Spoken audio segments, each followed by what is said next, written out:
The talk today is about the Silver Bridge disaster.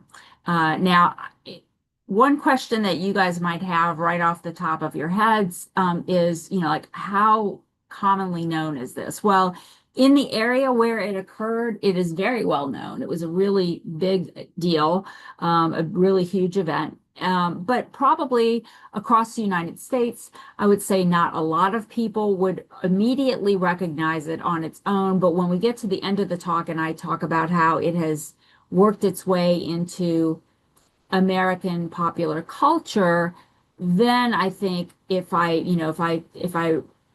reminded people about that part of the story, then they would suddenly know what I was talking about. So we'll get there in a moment. I don't want to give away the good stuff too soon. So anyway, so just as a reminder, I'm Dr. Lee Farrow. As Alicia said, I'm from Auburn University at Montgomery, which is in Montgomery, Alabama, and I am a history professor. I have been working here for 26 years teaching history. My area of specialty is Russian history and the history of Russian-American relations, but I have taught lots of things, and my interests are very wide, and so I love the opportunity to learn new things. So let's start our talk about the Silver Bridge disaster.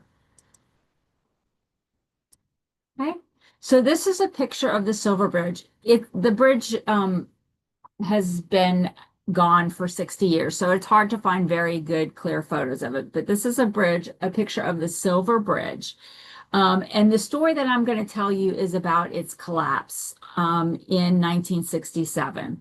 So at 4:58 p.m., so during the end of what we call rush hour, on December 15th, 1967, this bridge, which was called the Silver Bridge, it spanned the Ohio River between Point Pleasant, West Virginia, and a town called Gallipolis, Ohio, collapsed without warning. At the time of the failure, the bridge was packed with rush hour traffic, people going home after work, and also traffic related to the fact that it was the holiday season. So December 15th is just a couple of weeks, less than 2 weeks from Christmas. So there's extra traffic there as well. 46 lives were lost, and 2 of those people were never recovered. Their bodies were never recovered. Now, although this was a terrible tragedy, it did have some positive results in the end. It actually had a profound impact on the way that civil engineers now assess the integrity of bridge structures, and it resulted in the creation of a program specifically for the inspection of bridges. It also gave birth to a myth about a mysterious creature which some people believed had attempted to warn the citizens of Point Pleasant that something horrible was going to happen. So let's now look at where this all takes place. So this is a map of the United States, obviously, and we're talking about the area over here. I hope you can see my cursor, where West Virginia and Ohio share a border. So the Silver Bridge was built to take U.S. Route 35, across the Ohio River, connecting the 2 towns of Point Pleasant and Gallipolis, Ohio. Unfortunately, Gallipolis was not on this map, but you can see where Point Pleasant is. So right across the river is Gallipolis, Ohio. Now, before this bridge, there was no direct path that connected very important cities like Columbus, Ohio, and Charleston, West Virginia. So there needed to be a way to cross that river more effectively and more efficiently. The construction then of the Point Pleasant Bridge connected these cities, thereby changing the lives of everyone in the area. So without going into lots of details, you can imagine if beforehand people had to take lots of circuitous routes, what that would have been like. And then when a bridge is built and everything's directly connected, that definitely makes life easier for a lot of people. It offers growth opportunities for the people on both sides of the river. So there would have been the birth of new businesses. Now that you've got traffic running through your town, there's the opportunity to have more businesses there, and so on and so forth, right? So anytime a new road or bridge is built that connects major cities, that's going to have an effect on the economy as well. Now, the Point Pleasant Bridge was a design bid build project. And what that means is that different companies presented their designs in a competitive bid. So different companies would have presented their designs to see which design would be chosen, but it would also have something to factor in, money would also be factored in. It would have something to do, of course, with the cost as well. So one company put forth a design plan that would have been a suspension bridge using steel wire rope for the suspension system. So a bit like maybe what we saw when we talked about the Brooklyn Bridge earlier this summer. But the winning bridge, or the winning bid, came from a company called the American Bridge Company. And their design called for something different. It was an I-bar suspension bridge that utilized heat-treated I-bars and a rocking base. Now you're wondering, what is that, right? So the I-bars would be erected in pairs, and then their lengths would be determined by their location in the chain. So let me show you exactly what that meant, okay? So this is an I-bar. You can see why it's called that, right? It's got a hole in the center. So the way this would work, right, is you would have the I-bars on one side connecting to this hanger assembly, and the I-bars on the other side connecting over that, and then there would be a pin that went through all of the holes. So this example, there would be 5 holes that pin would go through to hold everything together. So let's look at another picture to see what this would look like in a bridge format. So here you can see, here's one set of I-bars, here's another set of I-bars, here's that other piece, right? And then it's connected to the suspender, which holds up the bridge. So right here, if we're looking at this example, there would have been 5 holes with a pin going through it.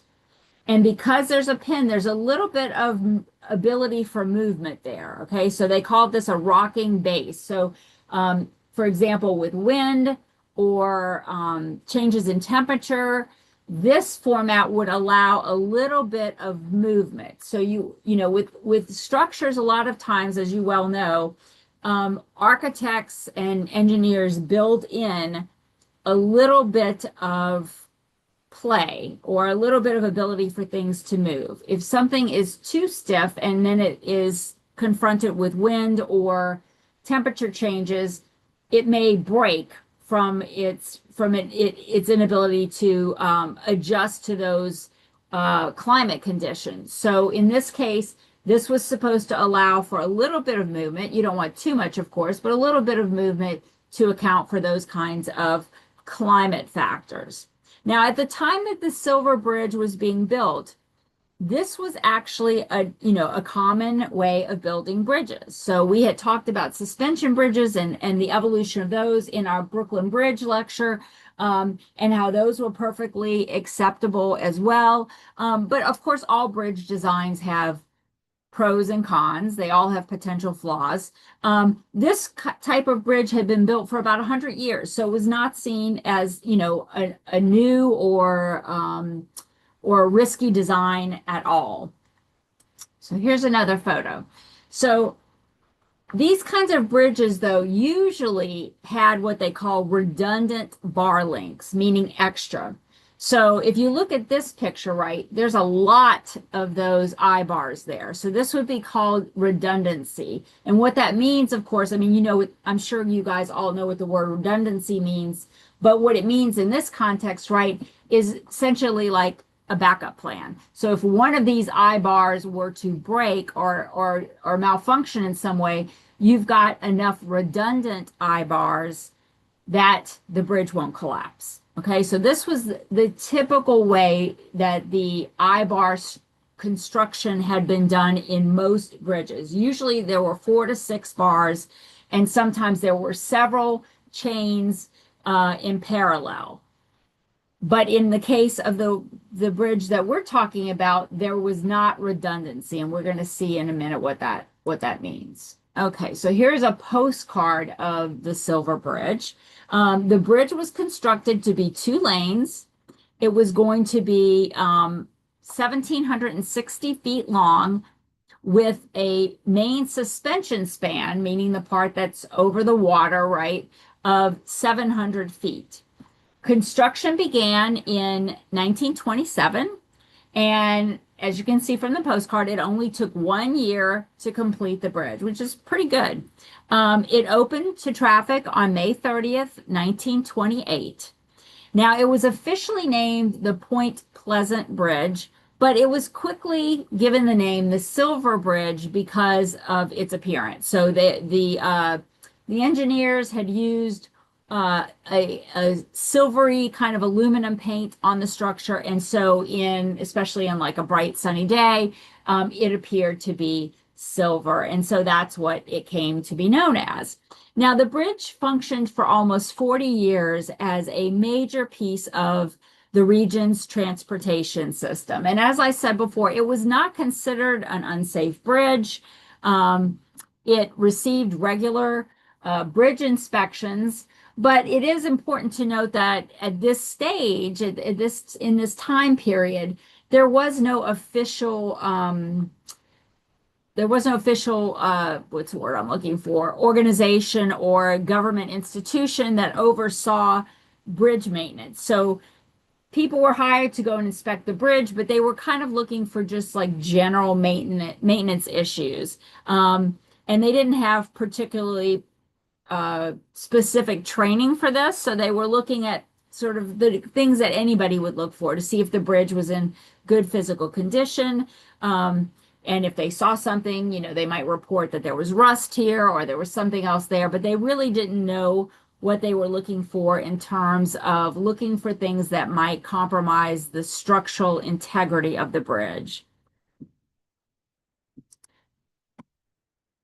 After all of those years, after 40 years of functioning just fine, on December 15th, tragedy struck. So as I said at the beginning, at 4:58 p.m. on the afternoon of December 15th, 1967, and of course, by that time of the year, it would have been dark already, the bridge collapsed. It happened very, very quickly. Within 60 seconds, the bridge collapsed into the Ohio River, along with 31 vehicles. The collapse began on the Ohio side of the bridge. So the side span on the Ohio side of the river started first with a collapse. One of these joints separated, an I-bar failed, and the Ohio tower began to fall into the river. It then, of course, pulled the other tower down with it, and then that center span kind of twisted and broke into 3 parts and landed in the river. These are some photographs that were taken at the time. 64 people fell into the river. 44 of them died, and 2 of them were never found. 18 people did survive. Most of the people who died from drowning. It was cold, and of course it was dark. And then with all of these things falling into the water, pieces of the bridge, the cars, most people were still in their cars, of course, when their cars fell into the water. There were many, many reasons that, people could not get out of their cars or could not escape the rubbish that had been falling around them to swim. And, I don't know, I didn't read anywhere if there were people who simply didn't know how to swim. That's entirely possible as well. Now, after this horrible tragedy, of course, there was an investigation to try and determine what had happened. And this is a picture of the I-bar that failed. So what was determined is that the collapse was a result of a small crack in one of those suspension linkage I-bars. And so because there was no structural redundancy, this small failure spread across the section and led to the collapse of the entire bridge. And you can go and read, I didn't want to include too much of this because we really don't have enough time for all of that. But if you go and look this up, you can actually find some descriptions from people who were either on the bridge or near the bridge about the sound they heard, the loud noise of the collapse, and also how fast it happened. The fact that, literally, right, that when the bridge started collapsing, people saw cars like disappearing over the edge. People tried to put their cars into reverse to get off the bridge. Some people were successful in doing that, but they really could only do that if they were right at the very edge of the bridge. Otherwise, they were, stuck with everybody else. And so it was a pretty terrifying situation for those involved. One thing we now know, though, is that the collapse of this bridge very likely could not have been prevented. And this is true for several reasons. First of all, like I said, during this time period when this bridge was designed, engineers did not understand exactly, they didn't understand the structure of the materials they were working with, or the strength and weaknesses of the materials they were working with, as well as we do today. So they did not understand things like stress corrosion and corrosion fatigue in the type of material that was used for the bridge. And they certainly didn't understand exactly how, weather conditions, exposure conditions would affect those things. Now, of course, there are whole fields of study in this where, people study tensile strength and they focus on, how different types of metal react to different types of climate and, exposure conditions. But back then, they just didn't have that yet, right? So later analysis determined that the bridge was built within the building standards of the time. That, even this lack of redundancy, while unfortunate, was not unusual. So even though it doesn't bring back the people who died, of course, or undo the tragedy, it is good at least to know that this was not a result of carelessness. It wasn't a result of people cutting corners or trying to save money. It really seems that in this case, no one knew enough at that point, right? So now the potential design flaws are apparent to us, but they would not have been apparent to the people designing the bridge or even those inspecting the bridge when they did, because the flaw that led to the collapse was not visible. And the only way that the flaw could have been discovered would have been by actually disassembling the I-bar joint. So again, if you think about that, if we just go back, let me see if I can go back. So if you go back to this picture, right, this was the one that broke. I'm pretty sure it was this one that broke. So if you've got this around it and you've got these on top of that, you would never be able to see a flaw on the interior of this assembly, right, without taking it apart. And of course, in order to do that, they would have had to take apart every one of those on the bridge. That's never going to happen. Now, of course, there's other types of equipment that makes it possible to examine those kinds of things without disassembling it. But, they didn't have that. Now we have what's called non-destructive testing methods to look for potential defects in bridge construction and other types of construction as well. So there's that flawed I-bar again. Now, although this was a terrible tragedy, as I said at the beginning of the talk, there was something good that came out of it. So in the wake of this terrible tragedy, one positive change that emerged was that in 1968, President Lyndon B. Johnson signed something called the Federal Aid Highway Act, which established the first national bridge safety inspection program in the United States. And so this legislation instructed the director of the Secretary of Transportation to create something called the National Bridge Inspection Standards. and it directed each state to establish an inventory of all the bridges on the federal aid highway system. And this is called the National Bridge Inventory. So you can actually go and look that up, and you can see a list of all of the bridges in the United States that are part of this federal highway system. 2 years later, in 1970, the Federal Aid Highway Act came out, and this mandated, this was obviously a revised version, this mandated that all bridges on the federal aid highway system would undergo routine bridge safety inspection in accordance with the bridge inspection standards that had been developed several years earlier. And then in 1978, this was expanded even further to include all bridges that were longer than 20 feet on any public road at all. So now there's a very elaborate system in place to make sure that this kind of tragedy doesn't happen again. The National Bridge Inspection Standards that were developed in response to this tragedy have resulted in the training and development of highly qualified bridge safety inspection professionals throughout the country. And they possess the necessary knowledge and skills and experience to properly quantify and document deficiencies that might jeopardize public safety if left unaddressed.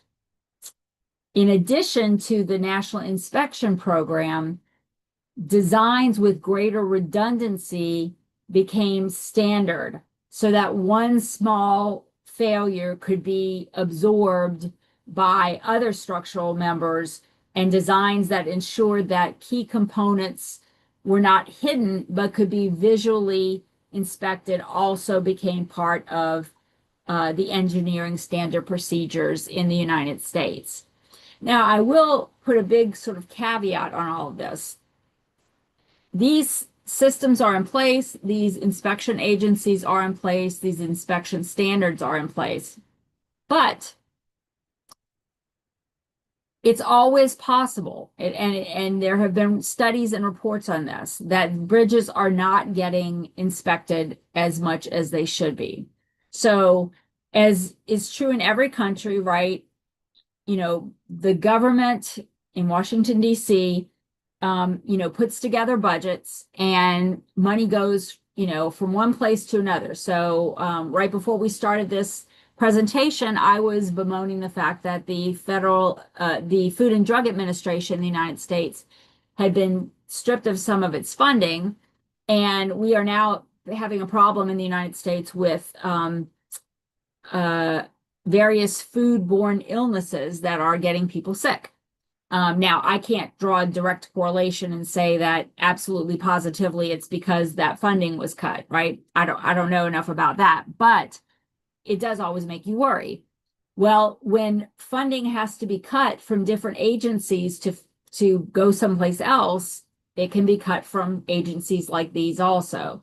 So in recent years, there has not been enough funding, and there have not been enough inspections to meet the expectations of everyone. And I've seen several very alarming reports. I guess I should have brought one up here, but it's really kind of scary about how many bridges in the United States are not being inspected often enough, are not meeting the standards. So even though this bridge disaster did give birth to some things, all of these things are only as good as their implementation, right? Just like with anything else, you can have wonderful rules and wonderful standards that are created, but if they're not being implemented, they don't really do much good. So we also have a problem here with, again, priorities. When members of Congress are deciding on the budget for the United States, and they're wheeling and dealing, and they're trying to make sure that their constituents get what they want, and instead of something else, programs like these can sometimes be affected by that.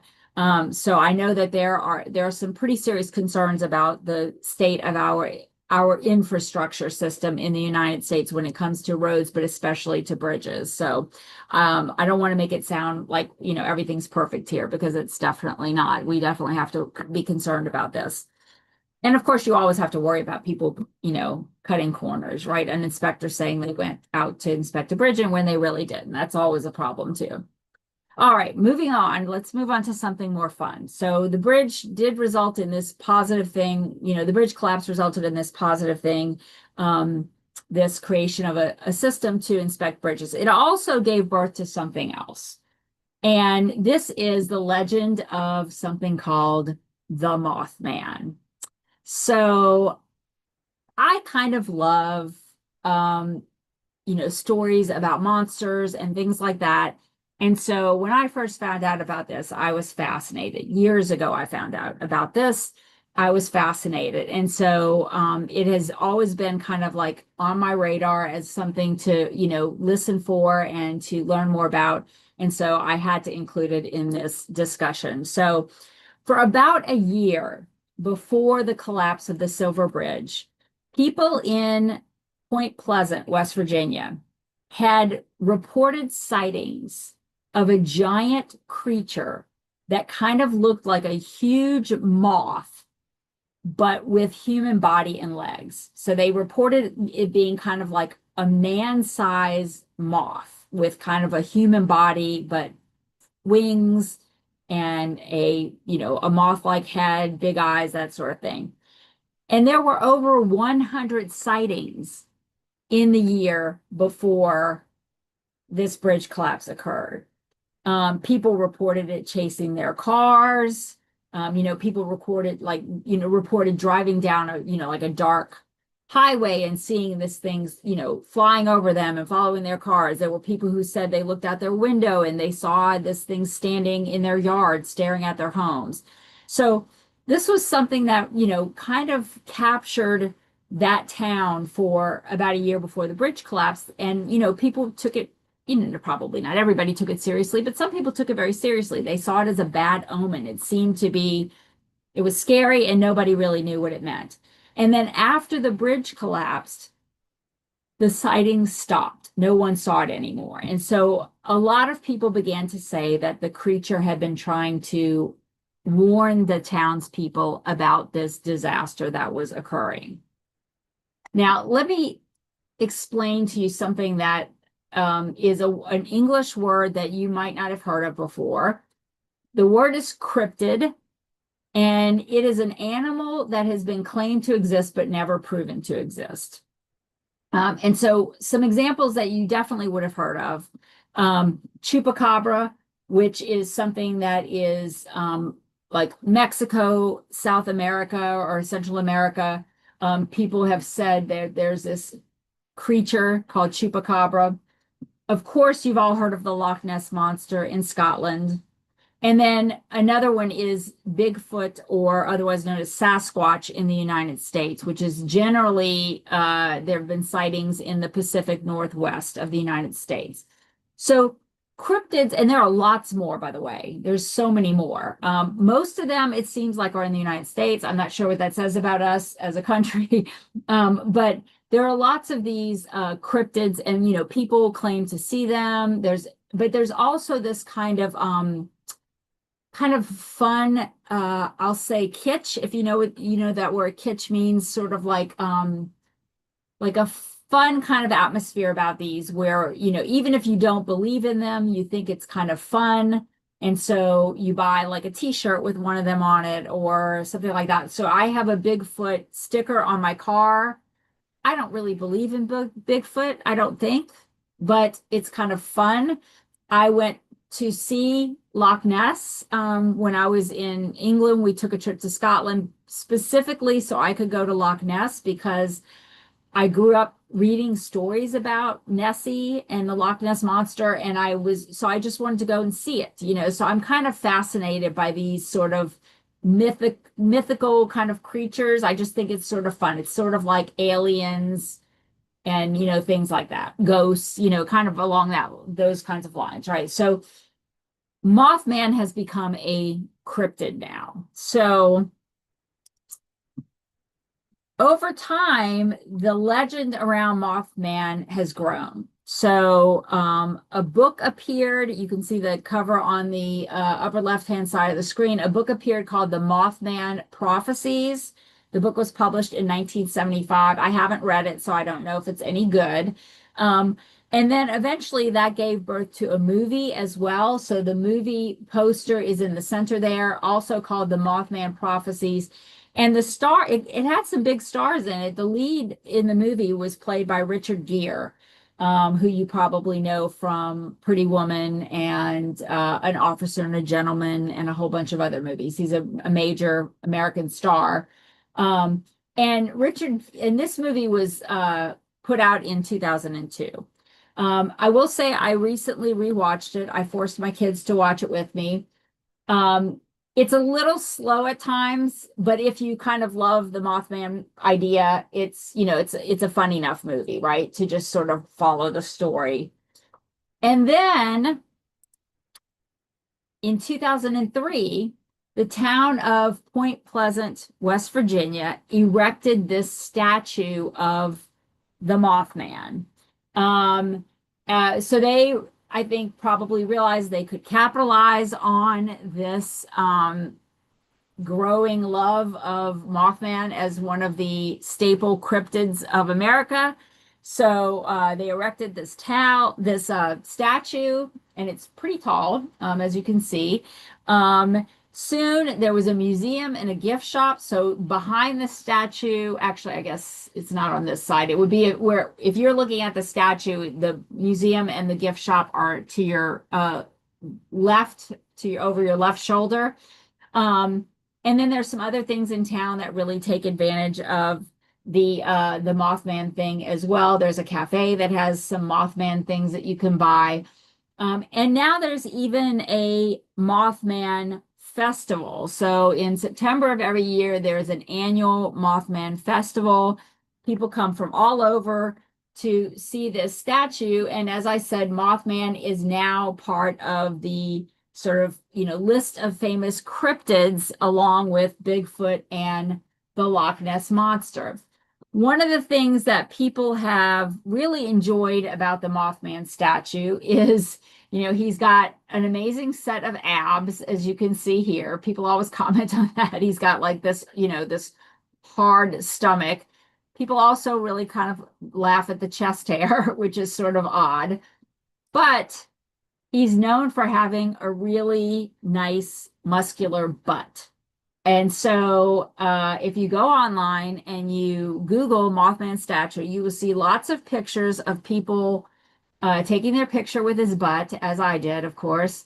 And also people put money in his butt crack. So they'll shove coins or dollar bills. The city has repeatedly asked people to stop doing this, but it's just kind of too fun. And so people keep doing it. So as you can see, I also enjoyed taking a silly picture with the Mothman statue. But so Mothman he has now joined the collection of American cryptids. And he is right up there now with Bigfoot and the Loch Ness Monster as his rise to fame continues.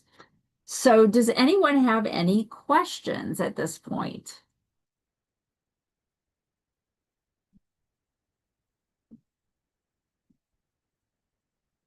I guess I should ask you, how many of you had heard